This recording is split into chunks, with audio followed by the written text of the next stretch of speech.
Eran las 6:47 de la mañana cuando el eco metálico de un ariete rompió el silencio en la colonia Lomas de San Lorenzo, Iztapalapa. El aire aún olía a noche, y el cielo apenas clareaba sobre un laberinto de azoteas y cables colgantes.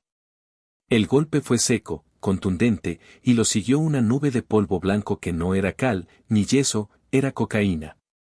En segundos, las sirenas cortaron el amanecer. La calle Azucena se convirtió en un pasillo de uniformes, luces rojas y órdenes a gritos. No era un operativo común. Era el principio de una cacería que llevaba meses en preparación, dirigida directamente por Omar García Harfuch y ejecutada con precisión quirúrgica. El objetivo, desmantelar la célula más violenta de El Güero Fresa, un hombre que, desde prisión, había logrado mantener su red de extorsiones y narcotráfico en el oriente de la ciudad. El golpe fue doble. Primero en Iztapalapa, después en Chalco, donde una segunda puerta sería derribada con la misma contundencia. 2 cateos, 2 capturas y un mensaje. El miedo ya no manda en la capital.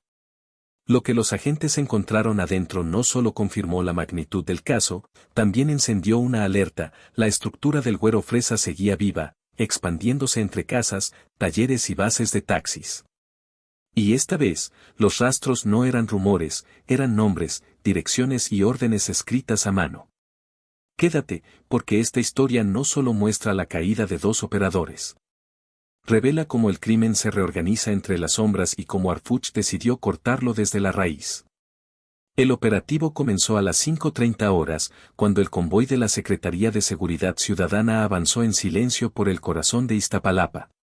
Las calles aún estaban desiertas, solo algunos perros callejeros se movían entre los postes. A esa hora, ni los repartidores ni los puestos de tamales habían abierto.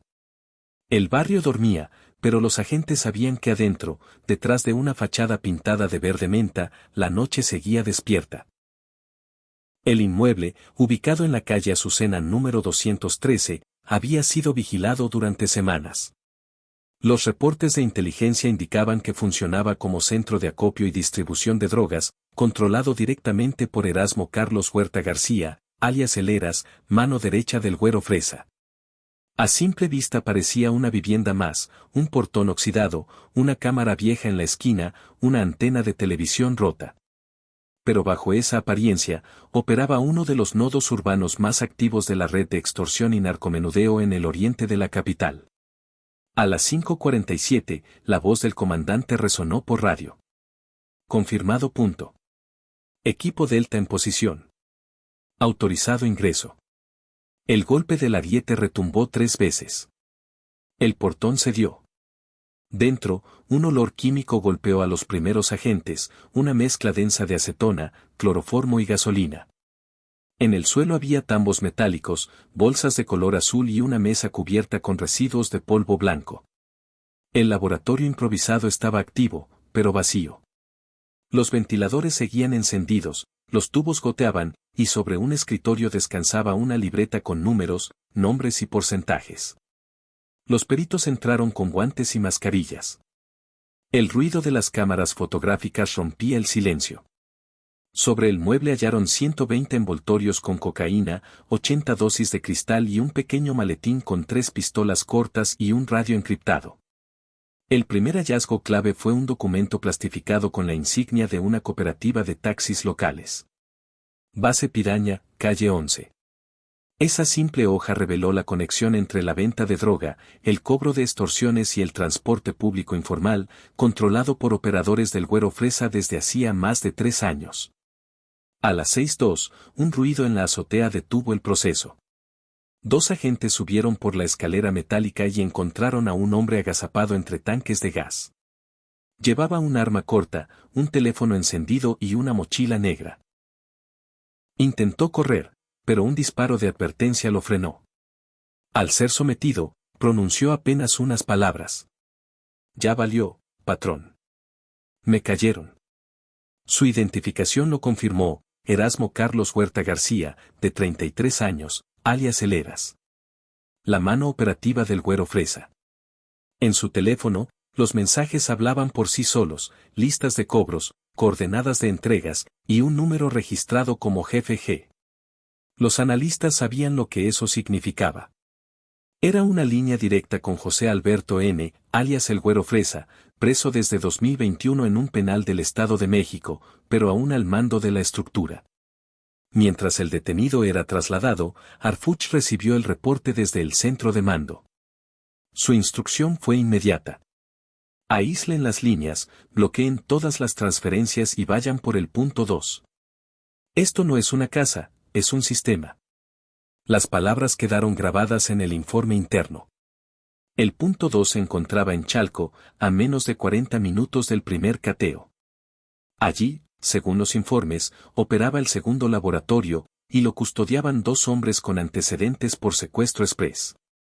Antes de retirarse, los peritos hallaron un mural pintado a mano en una pared interior.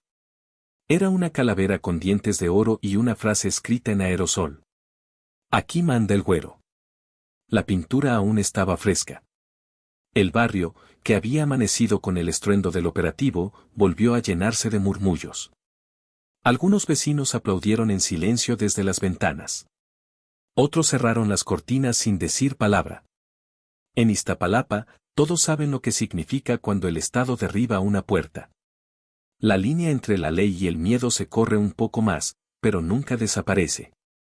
Para los habitantes del oriente de la capital, el nombre Güero Fresa no era nuevo. Durante años se había convertido en una especie de leyenda criminal, mencionada en voz baja entre choferes, locatarios y comerciantes. Un nombre que servía tanto para amenazar como para explicar lo inexplicable. ¿Por qué un local cerraba de un día para otro? ¿Por qué una base de taxis cambiaba de dueño sin previo aviso? ¿O por qué algunos policías preferían mirar hacia otro lado? José Alberto N., conocido como el Güero Fresa, había iniciado su carrera delictiva a mediados de los años 2000, controlando pequeños puntos de narcomenudeo en Iztapalapa, Iztacalco y Nezahualcóyotl. Su apodo nació de la contradicción, piel clara, acento de barrio y gusto por los autos deportivos.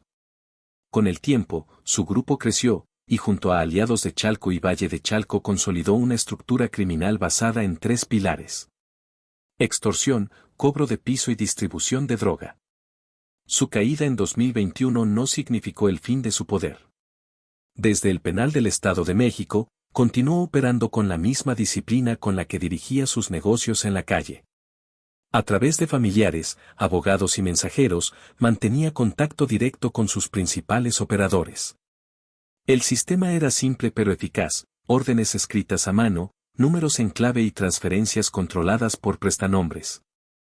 El lenguaje del miedo seguía funcionando incluso tras las rejas. Una de sus tácticas más eficaces fue la infiltración en cooperativas de transporte público. De acuerdo con informes de inteligencia, su grupo llegó a controlar al menos 17 bases de taxis y mototaxis en el oriente de la capital. Cada una servía como punto de cobro y distribución, los choferes entregaban cuotas semanales a cambio de protección, y quienes se negaban, simplemente desaparecían de las calles. El dinero fluía de manera constante, disfrazado de rentas, aportaciones o reparaciones. Era una extorsión disfrazada de negocio. Los mensajes encontrados en el celular de Helleras confirmaron que el líder seguía dando órdenes específicas. Cuidar la plaza de Chalco. No permitir que se metan los del centro. Si preguntan por mí, diles que sigo arriba. Esa última frase, sigo arriba, se volvió un código interno entre los integrantes de la red. Era su manera de recordar que, aunque preso, el jefe seguía mandando. Con los años, el cártel del Güero Fresa perfeccionó su estructura. Sus células no usaban uniformes, ni armas visibles, ni insignias de grupo. Su fuerza era la invisibilidad. Utilizaban bodegas disfrazadas de talleres, laboratorios camuflados como purificadoras de agua y puntos de distribución en tienditas de abarrotes. Su lenguaje era cotidiano, sus movimientos discretos. Pero detrás de esa apariencia de normalidad se escondía una maquinaria de control que combinaba miedo, dinero y silencio. El Centro de Inteligencia Urbana, CIU, detectó que, en el último año, el grupo había extendido su influencia hasta el municipio de La Paz, utilizando las líneas de transporte intermunicipal como canales de traslado de droga. Las ganancias se enviaban a través de transferencias electrónicas a cuentas registradas en Oaxaca y Puebla, para después regresar a la Ciudad de México en forma de inversiones inmobiliarias. Una red circular, difícil de rastrear, diseñada para que el dinero siempre regresara limpio. Las pruebas eran contundentes: registros bancarios, cámaras de seguridad y mensajes cifrados. Pero el mayor hallazgo no fue financiero. Durante los cateos simultáneos, los agentes hallaron fotografías recientes del Güero Fresa, tomadas dentro del penal, posando frente a una pared blanca con una gorra azul. En una de ellas aparecía junto a un custodio.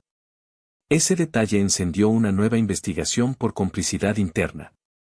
Cuando el informe llegó a manos de Omar García Harfuch, la respuesta fue inmediata. No existe cárcel suficiente para quien controla el miedo desde adentro. Vamos a romper la línea. A partir de esa instrucción, la Fiscalía de la Ciudad de México y la Policía de Investigación iniciaron una segunda fase: localizar a los enlaces financieros y logísticos del grupo. La meta no era solo detener a más operadores, sino estrangular el flujo económico que mantenía viva la estructura. El siguiente punto marcado en el mapa era una casa de fachada azul en Chalco, Estado de México, que servía como centro de cobro y archivo. En su interior, los agentes encontrarían algo más que dinero: una libreta con nombres de comerciantes, montos semanales y fechas. El registro exacto del miedo. El segundo operativo comenzó mientras el cielo aún estaba gris. A las 7:42 de la mañana, el convoy de la Fiscalía General de Justicia de la Ciudad de México, escoltado por unidades de la Guardia Nacional, llegó a la colonia San Miguel Jacalones, en el municipio de Chalco, Estado de México. El objetivo era una casa de 2 pisos, pintada de azul cielo y con un portón de lámina oxidado. A simple vista, parecía abandonada. Pero los informes de inteligencia señalaban que ese lugar funcionaba como centro financiero y de enlace operativo de la célula del Güero Fresa. La orden de cateo fue firmada la noche anterior. Los investigadores sabían que el inmueble era clave: desde ahí se realizaban las transferencias electrónicas, los pagos a operadores y los envíos de dinero hacia el penal del Estado de México. La fachada, sin embargo, era engañosa. Un letrero descolorido decía Taller Mecánico Ramírez, aunque adentro no había herramientas, ni vehículos, ni rastro de grasa. Solo silencio, cámaras ocultas y el reflejo de un ojo digital en el marco de la puerta. A las 7:49, el comandante a cargo dio la señal. Delta 2, avance. Fase de ingreso. El ariete golpeó 1, 2, 3 veces. El portón se dobló como papel. Los agentes entraron en formación. Dentro, 3 hombres intentaron huir por la parte trasera: uno cayó al tropezar con una caja metálica, otro alcanzó a disparar un arma corta antes de ser reducido. El tercero fue detenido en el pasillo, con un teléfono en la mano y una laptop encendida. Sobre la pantalla había una conversación abierta. El jefe pregunta si ya llegó la lista nueva. El análisis inmediato reveló algo insólito. El chat estaba vinculado a un número registrado dentro del penal de Tenango del Valle. La conversación mostraba una cadena de pagos, depósitos y nombres codificados. Era la línea directa del Güero Fresa con su equipo exterior. En una habitación interior, los peritos encontraron un escritorio repleto de carpetas, facturas y cuadernos. Las hojas tenían marcas de humedad, pero los nombres eran claros. En columnas cuidadosamente escritas se leían alias y montos semanales. Tacos Julio, 1500, Base Piraña, 3200, Ruta 27, 2100, Carnicería Tabo, 900. Más de 80 nombres en total. Cada cifra representaba una cuota, un pago por protección, una deuda con el miedo. El agente encargado del registro, un hombre con 20 años de servicio, escribió en su informe una frase que luego repetiría en la conferencia de prensa. No era una casa. Era una oficina de terror con contabilidad perfecta. El hallazgo confirmó lo que los analistas sospechaban: la célula del Güero Fresa operaba con estructura empresarial. Había contadores, cobradores y supervisores, cada uno con funciones específicas. En los estantes, los agentes encontraron recibos, comprobantes de transferencias electrónicas y libretas con fechas y códigos. Una de ellas tenía en la portada la palabra semilla, escrita con marcador negro. Dentro, había nombres de barrios y calles de Iztapalapa, La Paz y Chalco con flechas y números telefónicos. Era un mapa de control territorial. El descubrimiento más delicado estaba en el sótano. Detrás de una puerta improvisada con tablas, los agentes localizaron una caja de madera con una libreta encuadernada y un sobre manila sellado. Al abrirlo, encontraron una lista de contactos del penal, con nombres de custodios, números de casetas y horarios de turno. Era la prueba definitiva de corrupción institucional y comunicación directa entre el cártel y personal penitenciario. Las autoridades sellaron el lugar de inmediato. A las 8:33, el sitio fue asegurado completamente. 5 detenidos, 2 armas cortas, 3 computadoras, 20,000 pesos en efectivo y un registro contable de más de 1 millón de pesos en movimiento durante los últimos 3 meses. Los vecinos miraban desde lejos, algunos grabando con sus teléfonos, otros rezando en silencio. La imagen de los agentes cargando cajas de evidencia bajo el sol naciente quedó grabada como una postal del nuevo rostro de la capital, un campo de batalla silencioso donde el dinero, la intimidación y la impunidad se cruzan cada día. Cuando el reporte llegó al centro de mando, Harfuch revisó las fotografías y pronunció una sola línea que se incluiría después en el boletín oficial. La extorsión no es un delito menor. Es una herida abierta que el Estado tiene que cerrar de raíz. A partir de esa mañana, comenzó la tercera fase.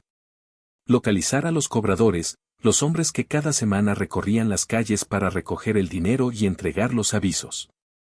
Era el eslabón final de la cadena, y su caída marcaría el fin del sistema.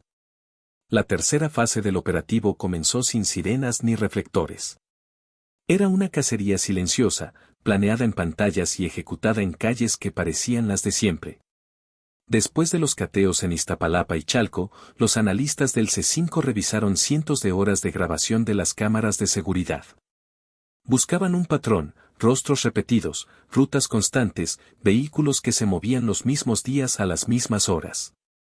Lo encontraron en una camioneta blanca sin placas que circulaba cada martes y viernes por Ermita Iztapalapa, Constitución de 1917 y Calzada Zaragoza. Los agentes la apodaron la móvil de cobro.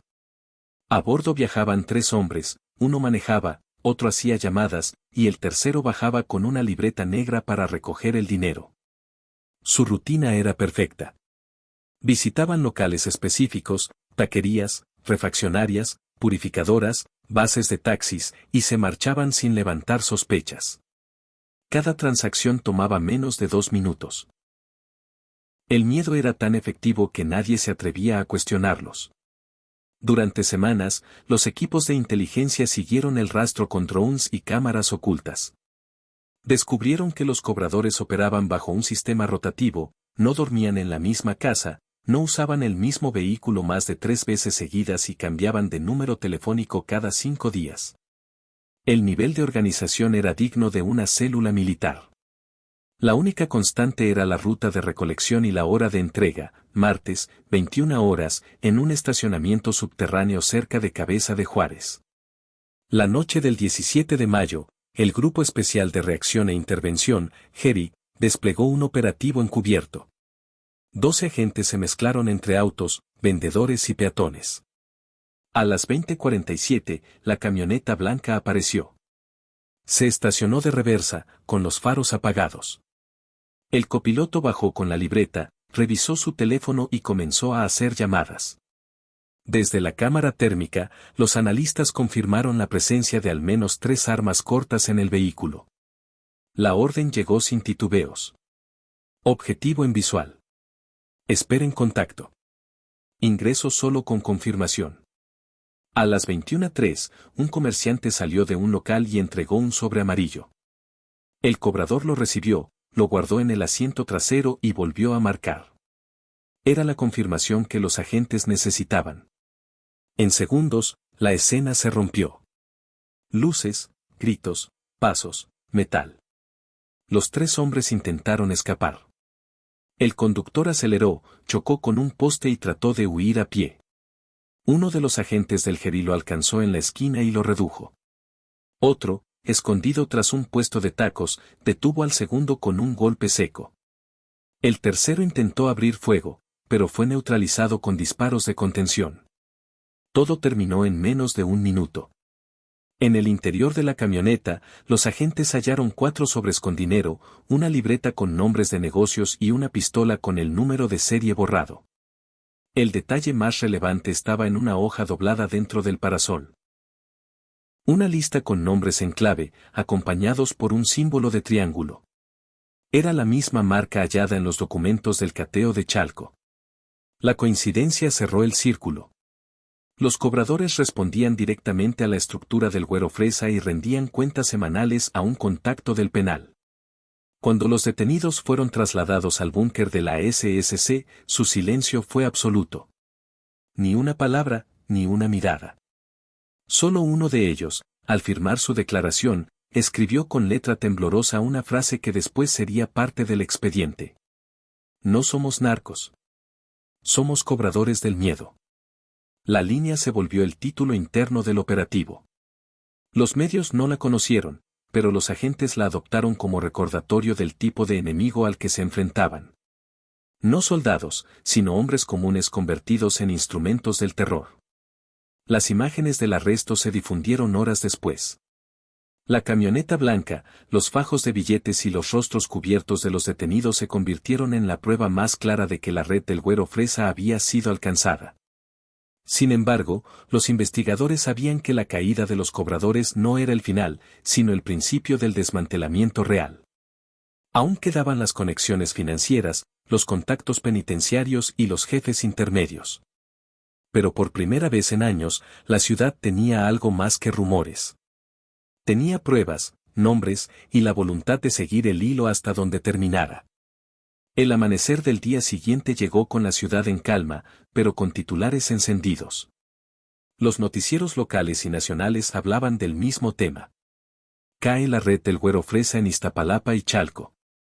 Las imágenes mostraban convoys, bolsas de evidencia y los rostros cubiertos de los detenidos. Era la primera vez en meses que una nota sobre crimen en la capital no se centraba en la violencia, sino en el resultado.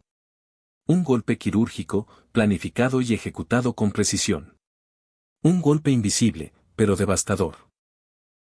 En el búnker de la Secretaría de Seguridad Ciudadana, los agentes revisaban los informes finales. Cientos de archivos, números telefónicos, transferencias y nombres cruzados daban forma a un rompecabezas que, poco a poco, se completaba. El balance fue contundente. 16 detenidos, más de 2 millones de pesos decomisados, armas, drogas y documentos que demostraban que la red de extorsión había operado impunemente durante años bajo un mismo mando. A las 10 de la mañana, Omar García Harfuch apareció frente a los medios. Con voz pausada y rostro serio, resumió en pocas palabras lo que el operativo significaba. La extorsión es el delito que más daña a la ciudadanía. No solo roba dinero, roba tranquilidad. Este operativo no es el final, es el inicio de una limpieza más amplia. Y la vamos a sostener. A su lado, representantes de la Fiscalía de la Ciudad de México confirmaron que las investigaciones continuarían hacia las estructuras financieras del grupo, así como a los funcionarios penitenciarios involucrados. La red estaba herida, pero aún latente. Y el reto, como Harfuch repitió ante su equipo, no era solo atrapar criminales, sino quitarle terreno al miedo. En Iztapalapa, los vecinos comenzaron a notar los cambios. Las patrullas ya no pasaban con las luces apagadas, sino con sirenas encendidas. Los comerciantes volvieron a abrir sin pagar cuotas, y las bases de taxis que antes operaban bajo amenaza recuperaron su rutina. Algunos decían que la paz era frágil, otros que al fin alguien había tenido el valor de entrar donde nadie quería entrar. Pero en todos los barrios se repetía una misma frase. Por fin se metieron con los que se creían intocables. La historia del Güero Fresa seguía en los expedientes. Su nombre aparecía ahora junto a los de los excolaboradores detenidos, las cuentas congeladas y los negocios intervenidos. Su estructura había sido desmontada pieza por pieza. Pero lo más importante era el mensaje. El Estado podía irrumpir en los lugares donde durante años solo mandaban las amenazas. El operativo dejó algo más que cifras. Dejó la imagen de una ciudad que empieza a recuperar su pulso, una calle donde el miedo retrocede unos pasos, y la voz de los vecinos que por primera vez pudieron dormir sin escuchar motocicletas rondando sus puertas. Si quieres seguir enterándote de las operaciones más importantes, suscríbete y activa la campana. Aquí contamos lo que otros prefieren callar, la historia real de quienes se enfrentan al crimen todos los días.